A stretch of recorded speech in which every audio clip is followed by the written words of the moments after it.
What up? What up? I stole this shirt from my dad.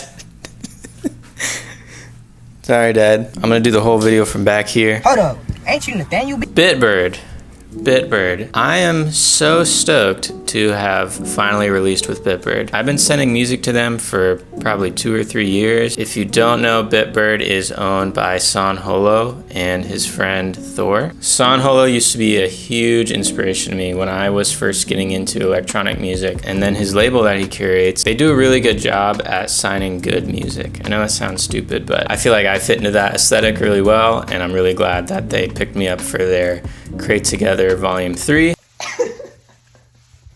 Been a lot of really cool things happening with it already. I'm stoked to just see who else hears it and who else connects with it and vibes with it. I'm really excited to start playing it out live. So I put together a list of some things that I think you can do to make a Bitbird style track, or at least just inspire you to make cool music in general. So the 4 things you definitely need some cool guitar stuff. You gotta actually play guitar. You need to learn to play guitar. No loops, no samples. How dare you? Unless it's from my sample pack, which will probably be coming out soon on Splice, I hope. 2, you need a lot of cute sounds, very earnest and open and melodic. You gotta get some trap going on. Now, you don't need trap, but I like trap. And then for me, we're gonna bring out our inner emo, our inner alt kid, our inner scene kid. We're gonna be yelling at the top of our lungs about how sad we are, or in this case, how much we don't wanna be sad anymore.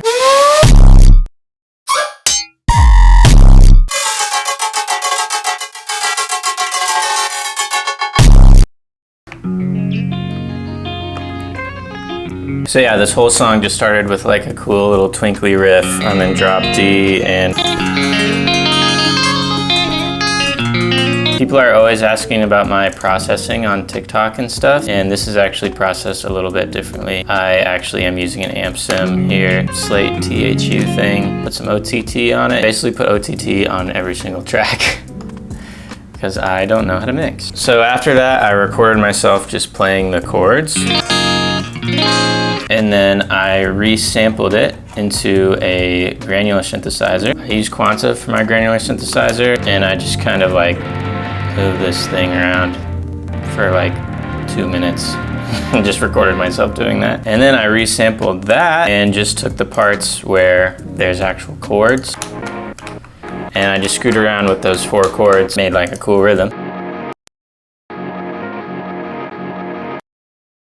So I midied out that guitar part and doubled it up with 2 other synthesizer sounds. One of them is Anna. So this one is called 3 a.m. And for the other side, I'm also using Anna.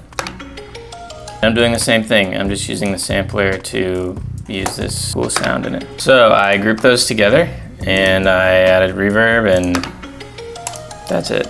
That's the sound. Frick yeah. So then I took that sound and I printed it out to audio, and then I sort of like chopped and screwed it, something like this.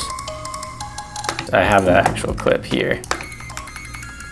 And it sounds like I pitched it up and did some like formant shifting on it as well. And then I also added some RC20 with this digital texture to give it that really cool sound. And I'm really stoked with that sound. People have been messaging me a lot trying to figure out how I made that sound. So that makes me feel like a very cool sound design boy. And then yeah, you put it all together. And this cool snare build kind of sounds like penis music. If you don't know what penis music is, please look it up. But I basically just randomly drag in snares and it becomes like this strange abstract like percussive loop. Alright, now it is time to embrace the favorite part of myself. Some emo alternative vibe. Usually how I layer them is I'll always do a falsetto layer. And then I'll do a proper layer of me like singing it chest voice. You put them together. Sounds like really airy and whatever. Yeah, all that glitch stuff is just me manually freaking doing. Picked up my acoustic guitar, played the same chords, just like this cut time, like sort of punk feel to it. And then I sang 6 octaves higher than I needed to. So for those stacks, I have a normal lower voice, falsetto voice, and then the really high octave. All that together. And I can't help but believe that I'm still here. It's such relief. I'm writing on the walls for me. So much auto-tune and compression. It makes me sound real good. I bring in my sub bass and then a Reese after that. This is the Reese Clean preset in Anna. And then I added some iZotope Trash, which is a really like creative distortion plugin. Here's without trash. Here's with trash. Just really like, I don't know, makes it nice and gritty. And then a very Jaren-esque little ambience riser.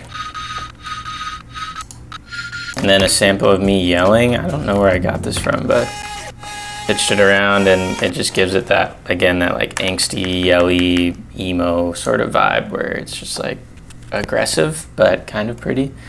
Like me. Everything that I just talked about is being sidechained. And I do just volume automation for my sidechain because I am psychotic. I'm waiting for, 'cause I don't wanna write sad songs anymore. 'Cause I don't wanna write sad songs anymore. 'Cause I'm done, I'm here in my way. Let's just hear the drums. So I'm using a kick that someone posted on my Discord server called Jaren Kick. And for my snares, I've been using a lot of Igloo Ghost stuff lately. Some really interesting textures on those. And then just like a normal trap snare. And then every once in a while, I will add this little sound that I made. My 808 that I use is actually a gabber kick drum. If you know what gabber is, it's like subgenre of hardstyle. This is like kind of one of my main 808s that I've been using, even though it's not an 808. It just sounds really gritty and nasty. I have a little left and a right. Some little percussion. Main hi-hat, more trap hats. Adding in that little synth guitar double. I put in this sample that I made a long time ago. I don't know, I just made that and printed it like years ago, and it finally found a home in this song. Ear candy sort of thing. And there's also this crazy trap sound. This is an Umru sound. That's how Umru. You freaking rock. And that's doing like a counter melody. Yeah, and then I bring in like the bass and the Reese and all the guitar after that. What just happened? What the hell? So all that is sidechained to the kick and the snare. And that again is some psychotic energy manual volume ducking, sidechaining. If it sounds good, it is good. So all together.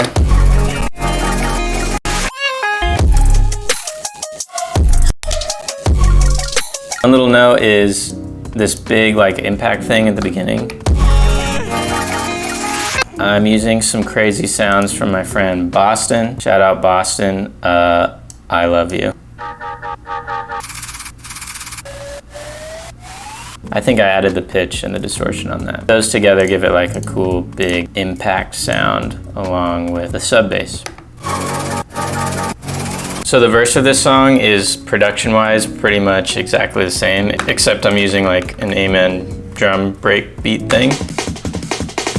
And then, you know, I gotta chop and screw it my own cool little ways. And I always add my own kick and snare to breakbeat loops just because I want them to really punch through.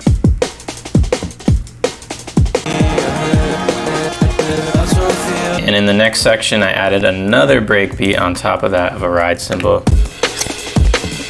This sounds sick, I'm not gonna lie. I love this. And then for the second chorus drop thing, the only other difference again is that there's these breakbeat drums rather than the trap drums. This cool sound.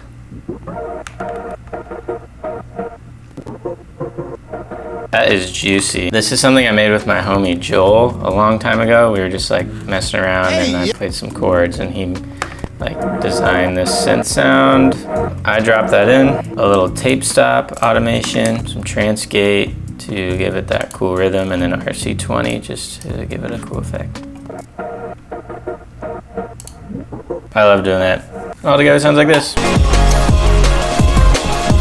And for this last part here, I call it the hardstyle section. I really wanted to do this. I think if I ever DJ it live, I'm gonna make an edit. But decided not to do that because, I don't know. I should have did it. Who cares? Who cares? Nothing matters. Nothing matters, dude. It's all just a bunch of ding dong.